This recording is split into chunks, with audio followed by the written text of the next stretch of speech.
प्रिय छात्रों, आज हम आप लोगों को कुछ क्वेश्चन आंसर के रूप में लेकर के आए हैं और ये क्वेश्चन आंसर आपके एग्ज़ाम्स या परीक्षाओं में अक्सर पूछे जाते हैं। और ऐसे प्रश्नों को हमने देखा कि अपने टेलीग्राम चैनल गिरी सर क्लासेस पे हम इस टाइप के क्वेश्चन को डाले हुए थे, जो शब्दों के हेर फेर में लड़के बड़ा गलत उत्तर दिए हुए हैं। तो इसी चीज़ का मतलब पूर्ण रूप से कंसेप्ट क्लियर करते हुए मैं आप लोगों के सामने उसी क्वेश्चंस को दोहरा रहा हूँ। जैसे कि पहला क्वेश्चन आपका है कि राष्ट्रसंघ का मुख्यालय कहाँ स्थित है।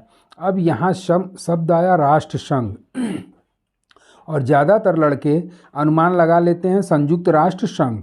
तो ये राष्ट्र संघ अलग चीज़ है और संयुक्त राष्ट्र संघ अलग चीज़ है, क्योंकि संयुक्त राष्ट्र संघ की स्थापना होने के पहले आपका राष्ट्र संघ की स्थापना की गई थी और इस राष्ट्र संघ का जो मुख्यालय स्थित था वो आपका जिनेवा में।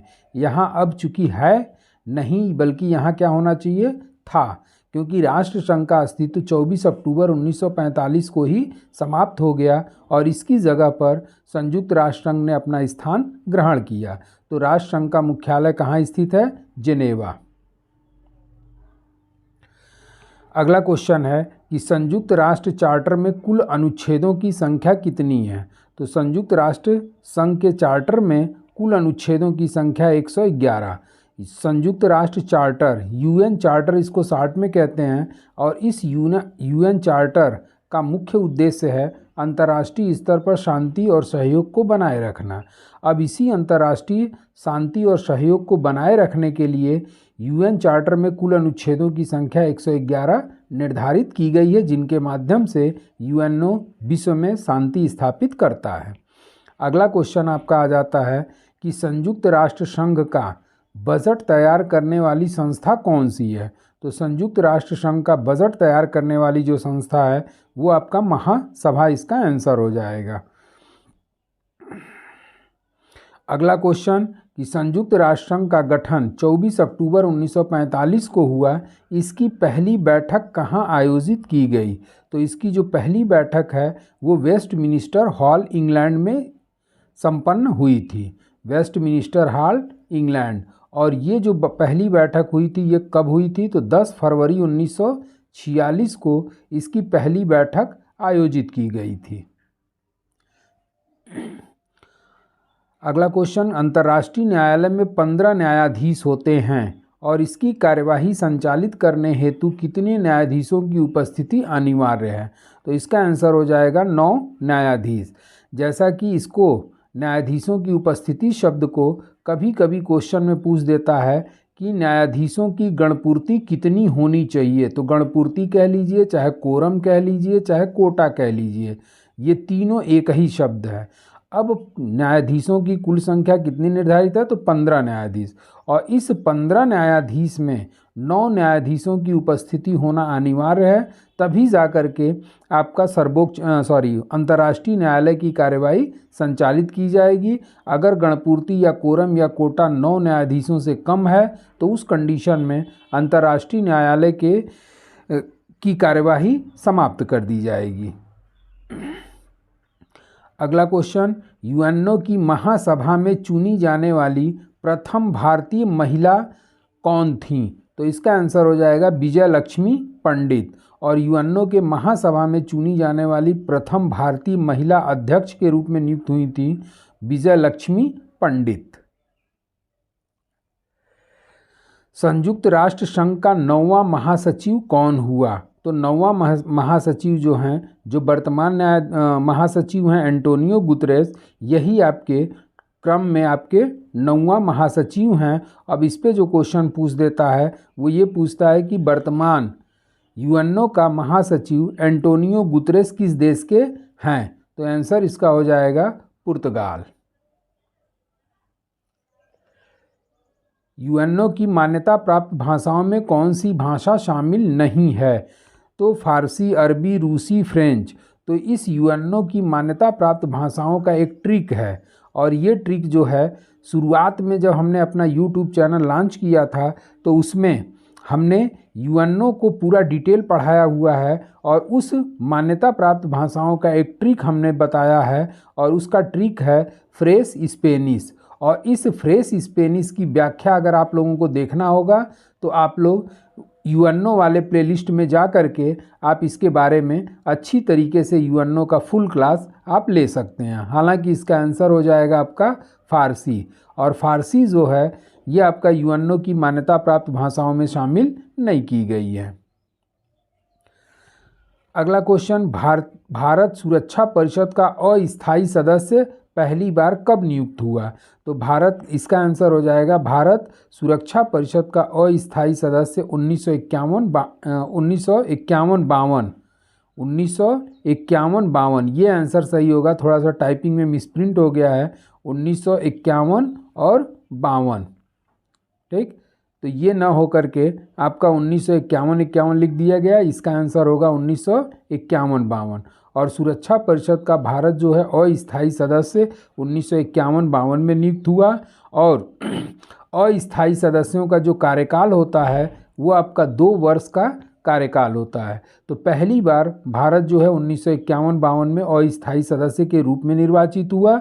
और भारत अब तक कितनी बार निर्वाचित हो चुका है? तो 8 बार, और 8वीं लास्ट बार आपका हुआ था 2021-22 में, और 31 दिसंबर 2022 को अभी 8वीं बार इसका 2 वर्ष का कार्यकाल पूरा हुआ।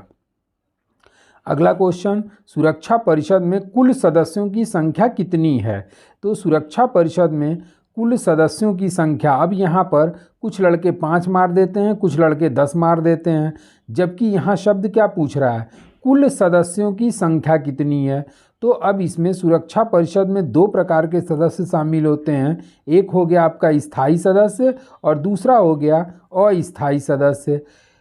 अब स्थायी सदस्यों की जो संख्या है वो है 5 और अस्थायी सदस्यों की संख्या 10। तो इस तरीके से 10 और 5 मिलाकर के कितना होगा? 15। जबकि हम देखते हैं कि लड़के या तो 5 मार देंगे या तो 10 मार देंगे, लेकिन शब्दों पे ध्यान नहीं देते कि सुरक्षा परिषद में कुल सदस्यों की संख्या पूछा है। तो ये स्थायी और अस्थायी दोनों जोड़ करके इनकी कुल संख्या कितनी हो रही है? 15। अगला क्वेश्चन, संयुक्त राष्ट्र संघ की स्थापना किस वर्ष हुई थी? अब इसमें भी लड़के ज़्यादातर आपका 24 अक्टूबर 1945 ही मारते हैं, जबकि ये 24 अक्टूबर 1945 को यूनाइटेड नेशन ऑर्गेनाइजेशन की स्थापना की गई थी, यूएनओ की, और उसके पहले राष्ट्र संघ की स्थापना की गई थी। और आंसर क्या हो जाता है? 10 जनवरी 1920। तो 10 जनवरी 1920 को यूएनओ से पहले विश्व का सबसे बड़ा संगठन के रूप में काम करता था आपका राष्ट्र संघ। संयुक्त राष्ट्र शैक्षणिक वैज्ञानिक सांस्कृतिक संगठन, संयुक्त राष्ट्र शैक्षणिक वैज्ञानिक संगठन का मुख्यालय कहाँ स्थित है? तो इसका आंसर हो जाएगा आपका, इसको शार्ट में कहते हैं, शार्ट में इसको कहते हैं यूनेस्को, यूनेस्को। और इसी यूनेस्को का फुल फॉर्म हो जाता है united nation educational scientific cultural organisation. तो इस यूनेस्को का मुख्यालय पेरिस, फ्रांस में स्थित है। और इसी यूनेस्को के द्वारा प्रत्येक वर्ष विश्व धरोहर सूची जारी की जाती है। अब united nation educational scientific cultural organisation, तो ये आपका कल्चरल और एजुकेशनल से संबंधित जो भी चीज़ें होती हैं उसको विश्व धरोहर के रूप में घोषित करता है। और अभी भारत का हाल फिलहाल में 2 विश्व धरोहर को शामिल किया गया। इसका आंसर आप लोग कमेंट बॉक्स में ज़रूर हमको बताइएगा कि भारत के हाल फिलहाल में शामिल किए गए 2 विश्व धरोहर कौन कौन से हैं। अगला क्वेश्चन, कि युद्ध का बालक किसे कहा जाता है?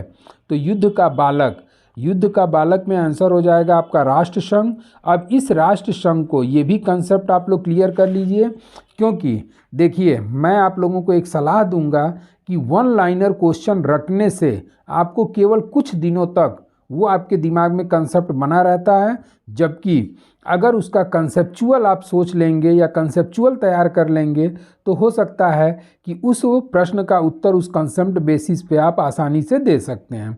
तो यहाँ क्वेश्चन क्या है कि युद्ध का बालक, चाइल्ड ऑफ वार किसे कहते हैं? तो इस चाइल्ड ऑफ वार राष्ट्रसंघ को ही चाइल्ड ऑफ वार क्यों कहते हैं?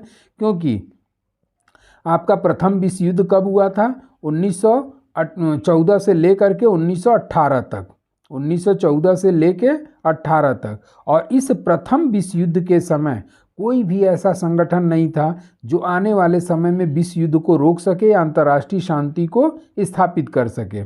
तो इसी उद्देश्य की पूर्ति के लिए कि आने वाले समय में विश्व युद्ध या अंतर्राष्ट्रीय शांति व्याप्त रहे, इसके लिए राष्ट्रसंघ की स्थापना की गई। अब चूंकि इसकी स्थापना, राष्ट्रसंघ की स्थापना जो है वो प्रथम विश्व युद्ध के परिणाम स्वरूप हुई, इस कारण से इसे चाइल्ड ऑफ वार के नाम से जाना जाता है। तो इस तरीके से कंसेप्चुअल अगर आपको तैयार रहेगा तो आप आसानी से, अगर बीच में छोड़ भी देते हैं पढ़ना, तो उस कंडीशन में आपका कंसेप्ट कुछ ना कुछ क्लियर रहेगा, तो आसानी से ऐसे प्रश्नों का उत्तर दे सकते हैं। जबकि वन लाइनर क्वेश्चन आप कितना ही रट लीजिए और जीके को केवल 1 हफ्ता, 10 दिन, 15 दिन छोड़ दीजिए तो वो आपके दिमाग से वॉश आउट हो जाता है। जबकि कंसेप्चुअल उतने तेजी से वॉश आउट होने की संभावना नहीं होती है। अगला क्वेश्चन, 74वें गणतंत्र दिवस 26 जनवरी 2023 के अवसर पर मुख्य अतिथि कौन था? तो 74वां गणतंत्र दिवस 26 जनवरी 2023 को मनाया गया और इसके जो मुख्य अतिथि के रूप में आए थे मिस्र के राष्ट्रपति थे फतेह अल सीसी। अब इस पे भी क्वेश्चन आपका बनता है कि प्रथम गणतंत्र दिवस के अवसर पर मुख्य अतिथि कौन आया था? तो आंसर हो जाएगा आपका सुकर्णो, और ये इंडोनेशिया के राष्ट्रपति थे। अगला क्वेश्चन, मेजर ध्यानचंद खेल रत्न पुरस्कार 2022 किसे दिया गया? तो इसका आंसर हो जाएगा शरत कमल अंचित। और ये मेजर ध्यानचंद खेल रत्न पुरस्कार जो है भारत का सबसे बड़ा खेल पुरस्कार है। इसी खेल पुरस्कार को पहले राजीव गांधी खेल रत्न पुरस्कार के नाम से जाना जाता था और इसी राजीव गांधी खेल रत्न पुरस्कार का नाम बदल करके मेजर ध्यानचंद खेल रत्न पुरस्कार कर दिया गया और 2022 का मेजर ध्यानचंद खेल रत्न पुरस्कार शरत कमल अंचित को प्रदान किया गया। अगला, आगामी पुरुष T20 विश्व कप कहाँ आयोजित किया जाएगा? तो जैसा कि आप लोगों को पता होगा कि आपका जो भी T20 विश्व कप आयोजित होता है ये प्रत्येक 2 वर्षों पर आयोजित होता है। तो अभी हाल फिलहाल में T20 विश्व कप आयोजित हुआ और इसका आयोजन अगला, मतलब आगामी जो 2000 नेक्स्ट वाला 24 वाला होगा वो वेस्ट इंडीज और USA में संयुक्त रूप से इसको मेजबानी दी गई है। अगला क्वेश्चन कि द्रोणाचार्य पुरस्कार सामान्य कैटेगरी में प्रशिक्षकों को दी जाने वाली धनराशि कितनी है? तो आंसर हो जाएगा आपका 10 लाख। चूँकि जितने भी खेल पुरस्कार हैं, मेजर ध्यानचंद खेल रत्न पुरस्कार, ध्यानचंद पुरस्कार, उसके बाद अर्जुन पुरस्कार, द्रोणाचार्य पुरस्कार, और इस द्रोणाचार्य पुरस्कार में सामान्य कैटेगरी होती है और विशेष कैटेगरी होती है। तो इस सामान्य कैटेगरी में दी जाने वाली धनराशि कितनी है? 10 लाख रुपए। और ये द्रोणाचार्य पुरस्कार केवल प्रशिक्षकों को प्रदान किया जाता है, जैसा कि यहाँ शब्द आया हुआ है कि प्रशिक्षकों को दी जाने वाली। और इस पर क्वेश्चन भी आ चुका है कि द्रोणाचार्य पुरस्कार किसे प्रदान किया जाता है? तो केवल और केवल प्रशिक्षकों को प्रदान किया जाता है। अगला क्वेश्चन कि चिकित्सा के क्षेत्र में नोबेल पुरस्कार 2022 किसे प्रदान किया गया? तो इसका आंसर हो जाएगा स्वातो पाम्बो। और इसी स्वातो पाम्बो को चिकित्सा के क्षेत्र का नोबेल पुरस्कार 2022 प्रदान किया गया। अगला क्वेश्चन कि शांति के क्षेत्र का नोबेल पुरस्कार का वितरण कहाँ किया जाता है? तो शांति के क्षेत्र के नोबेल पुरस्कार का वितरण ओस्लो में किया जाता है और अन्य शेष पुरस्कारों का वितरण स्टॉकहोम में किया जाता है। जैसा कि आप लोगों को पता होगा कि ये नोबेल पुरस्कार जो है 6 क्षेत्रों में प्रदान किया जाता है और इस 6 क्षेत्रों में शांति के क्षेत्र का नोबेल पुरस्कार का वितरण ओस्लो, नार्वे की ये क्या है? राजधानी है। जबकि शेष 5 पुरस्कारों का वितरण स्वीडन के स्टॉकहोम में प्रत्येक वर्ष 10 दिसंबर को प्रदान किया जाता है। अगला क्वेश्चन कि किस भारतीय को नोबेल पुरस्कार से सम्मानित नहीं किया गया है? तो सीवी रमन, हरगोविंद खुराना, अभिजीत बनर्जी और एम विश्वेश्वरैया। तो ये जो एम विश्वेश्वरैया हैं इन्हें नोबेल पुरस्कार से सम्मानित नहीं किया गया, जबकि ऊपर के सभी वैज्ञानिकों को, ये तो आपके अर्थशास्त्री हैं और बाकी ये दोनों आपके वैज्ञानिक हैं, तो इन तीनों को नोबेल पुरस्कार प्रदान किया गया है, जबकि एम विश्वेश्वरैया को नोबेल पुरस्कार न देकर के भारत रत्न से सम्मानित किया जा चुका है। अगला क्वेश्चन कि भारत के सर्वोच्च नागरिक सम्मान भारत रत्न की शुरुआत किस वर्ष हुई थी? तो इस भारत रत्न की शुरुआत आपका 1954 में, और ये 1954 में भारत रत्न की शुरुआत की गई थी और इसमें पहली बार भारत रत्न 3 व्यक्तियों को प्रदान किया गया था, जिसमें आपके सी राजगोपालाचारी, सर्वपल्ली राधाकृष्णन और सीवी रमन थे। अगला क्वेश्चन आता है कि मरणोपरांत भारत रत्न प्राप्त करने वाले पहले व्यक्ति कौन थे? मतलब मरने के बाद पहली बार भारत रत्न किसे दिया गया? तो आंसर हो जाएगा आपका लाल बहादुर शास्त्री। और लाल बहादुर शास्त्री को मरने के बाद भारत का सर्वोच्च नागरिक सम्मान भारत रत्न प्रदान किया गया था। भारत रत्न प्राप्त करने वाली प्रथम गायिका कौन थी? तो गायिका के रूप में आपका आंसर हो जाएगा सुब्बा लक्ष्मी। और इसी सुब्बा लक्ष्मी, क्योंकि ज़्यादातर लड़के इसमें लता मंगेशकर पे जाएंगे, लेकिन जबकि सुब्बा लक्ष्मी को उससे पहले ही भारत रत्न से सम्मानित किया गया था। अगला क्वेश्चन, बोरलाग पुरस्कार किस क्षेत्र में प्रदान किया जाता है? तो बोरलाग पुरस्कार जो है आपका कृषि जगत का सर्वोच्च पुरस्कार होता है, कृषि जगत का, और ये कृषि क्षेत्र में दिया जाने वाला बोरलाग पुरस्कार है। अगला क्वेश्चन कि भारतीय फिल्म उद्योग का पितामह किसे कहते हैं? तो भारतीय फिल्म उद्योग का पितामह दादा साहब फाल्के को कहा जाता है, और इन्हीं के नाम पर दादा साहब फाल्के पुरस्कार की शुरुआत भी की गई थी। और इस दादा साहब फाल्के पुरस्कार में 10 लाख रुपए, प्रशस्ति पत्र और आपका स्वर्ण कमल प्रदान किया जाता है, और ये फिल्म जगत का सबसे बड़ा पुरस्कार के रूप में जाना जाता है भारतीय फिल्म जगत का। अगर विश्व फिल्म जगत का पूछेगा तो उस कंडीशन में ये विश्व फिल्म जगत का पुरस्कार न होकर के विश्व फिल्म जगत का पुरस्कार आपका होता है एकेडमी अवार्ड के नाम से जाना जाता है। तो इस तरीके से आपका ये जितने भी क्वेश्चन आते हैं वो सारा कंसेप्चुअल बेस पे हमने आप लोगों को समझा दिया। इस कंसेप्ट को क्लियर रखिए, तो कंसेप्ट जब आपका क्लियर रहेगा तो उससे रिलेटेड अगर क्वेश्चन आते भी हैं तो आपके दिमाग में कहीं ना कहीं कंसेप्ट स्ट्राइक करेगा, और उस कंसेप्ट बेस पे आप ऐसे प्रश्नों का उत्तर आसानी से दे पाएंगे। तो आज के लिए बस इतना ही। Thank you so much.